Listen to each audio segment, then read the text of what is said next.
बिल्लाहि मिनश्शैतानिर्रजीम बिस्मिल्लाहिर्रहमानिर्रहीम अल्हम्दुलिल्लाहि रब्बिल आलमीन वस्सलातु वस्सलामु अला रसूलिहिल करीम व आलिहि तय्यबीन अत्ताहिरीन अल मासूमीन अम्मा बाद अस्सलामु अलैकुम व रहमतुल्लाहि व बरकातुहू। मोअज़्ज़ज़ नाज़रीन, जैसा कि हमारी गुफ्तगू हुकूक़ ज़ौजियत में ज़ौज के हुकूक़ में चल रही थी, हमने सीरत जनाब सैयदा को मद्देनज़र रखते हुए कुछ हुकूक़ बयान किए थे, जिनमें से मुख्तसरन यूँ बयान करें कि एक औरत के लिए ज़रूरी है कि वो मर्द की मौजूदगी में औरत रहे और मर्द के दिफा में मर्द बनी रहे। औरत अपने शोहर की राजदार रहे, वो उसकी हैसियत के मुताबिक खर्च करे और उसकी इजाज़त के बगैर कोई चीज़ अता न करे, उसकी इजाज़त के बगैर घर से बाहर न निकले और उसकी इजाज़त के बगैर किसी को घर में आने न दे।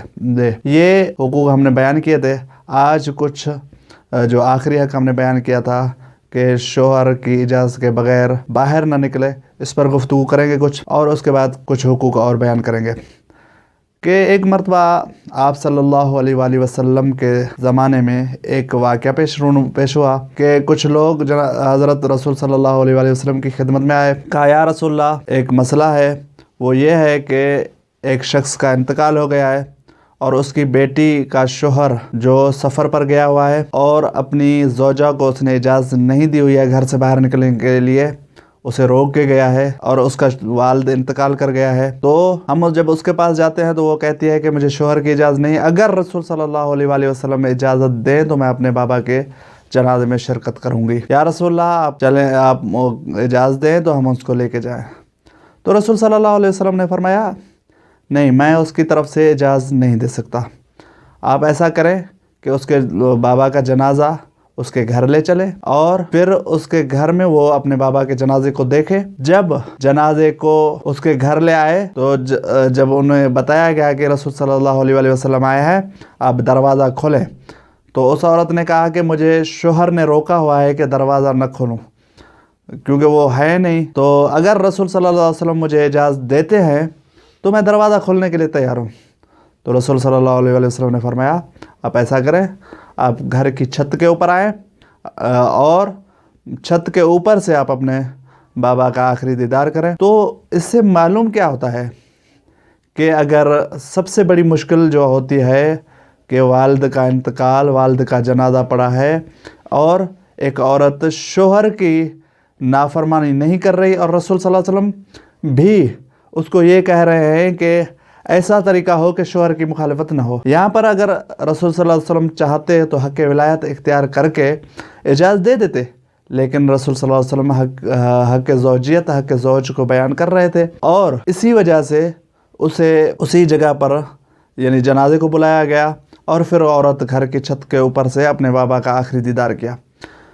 अब देखना है कि आज के मुआशरे में वो वाक़ई ऐसा होता है या नहीं। आज के मुआशरे में तो इसके बिल्कुल बरअक्स होता है।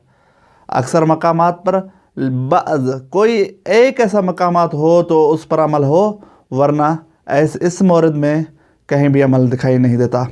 उसके अलावा जब इमाम हुसैन अलैहिस्सलाम मदीना छोड़ रहे थे और मक्के की तरफ जा रहे थे तो जनाब सैयदा ज़ैनब सलामुल्लाह अलैहा ने फरमाया, भैया हुसैन, मैं आपके साथ चलूँगी। तो इमाम हुसैन अलैहिस्सलाम ने फरमाया, बहना, आप अब्दुल्ला से इजाज़त ले लें।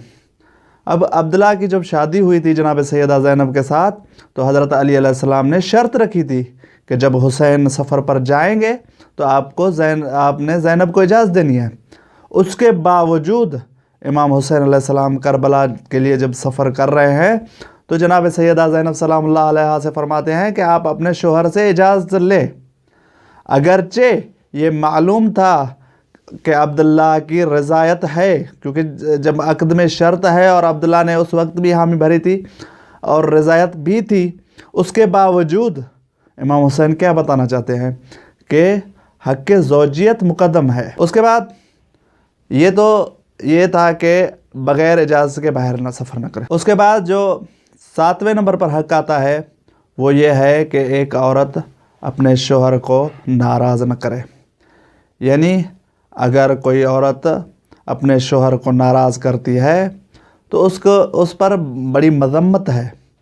बाद रवायात में है کہ اگر کوئی عورت ایسا وقت گزارے کہ اس کا شوہر اس پر ناراض ہے تو اس کی نماز قبول نہیں۔ یعنی کہ نماز کی اہمیت کیا ہے کہ نماز کے لیے حکم ہے کہ اگر کسی کی نماز رد تو تمام اعمال رد، اور عورت کے لیے کہا گیا ہے کہ اگر اس کا شوہر اس سے ناراض ہے تو اس کی نماز قبول نہیں۔ امام جعفر صادق علیہ السلام سے ہی روایت ہے کہ امام علیہ السلام فرماتے ہیں ایما امرأت باتت وزوجہا علیہا ساخط لم یقبل منہا صلاۃ، ایسی عورت جس پر اس کا شوہر ناراض ہے تو اس کی نماز قبول نہیں۔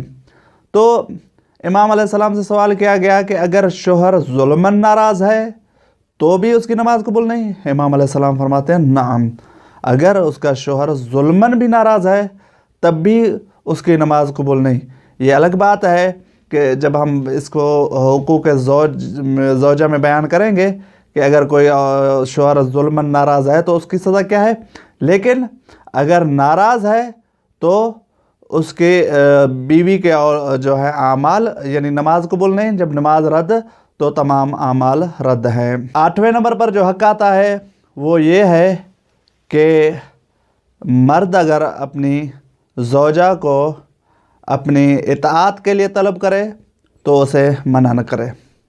یعنی اگر کوئی کسی بھی وقت کی تعین نہیں، اگر مرد اپنی عورت کو اپنی خاص اطاعت کے لیے طلب کرے تو روایت میں ہے کہ عورت اسے منع نہ کرے۔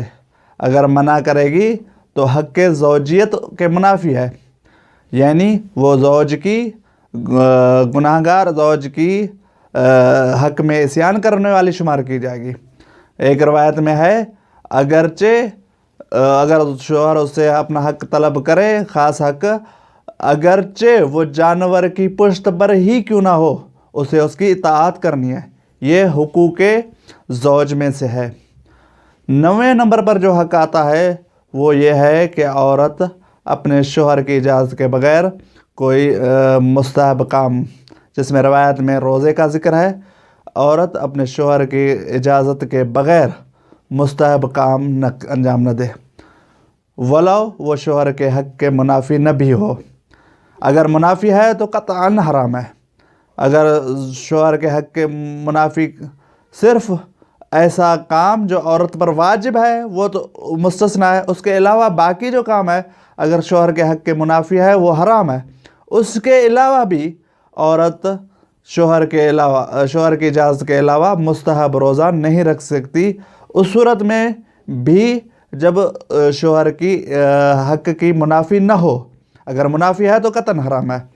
اب یہ جو حقوق ہیں یہ عورت پر واجب ہے، اور والدین کو بھی چاہیے کہ اپنی بیٹیوں کی شادیوں سے پہلے اپنے بیٹیوں کو یہ حقوق بیان کریں کہ اگر جس طرح تربیت میں آتے ہیں یہ حقوق، جس طرح وہ تعلیم دیتے۔ بعض اوقات یہ ہے کہ اپنے بیٹیوں کو بڑی بڑی تعلیم دی جاتی ہے لیکن ان کو حقوق زوجیت نہیں سکھائے جاتے۔ جب تک والدین اپنی بیٹی کو حقوق زوجیت نہیں سکھاتے، اگر روایت کا خلاصہ کیا جائے، احادیث اور آیات کی روشنی میں دیکھا جائے تو جس عورت کو حقوق زوجیت نہیں آتے تو ایسا سمجھیں کہ وہ جاہل ہے، ولو کتنی تعلیم حاصل کر لے، کیونکہ یہ حقوق زوجیت روزمرہ کی زندگی میں ہے، اور تمام مراجع کی فتویٰ ہے کہ روزمرہ کے پیش آنے والے مسائل ہر مکلف پر واجب ہیں، ہر مکلف پر یہ واجب ہے انہیں سیکھے۔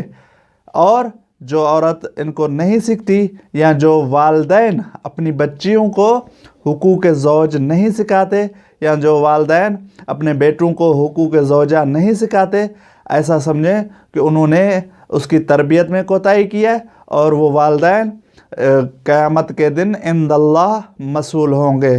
انشاءاللہ اگلی نشست میں ہم زوجہ کے حقوق کے ساتھ پیش ہوں گے۔ والسلام علیکم ورحمۃ اللہ وبرکاتہ۔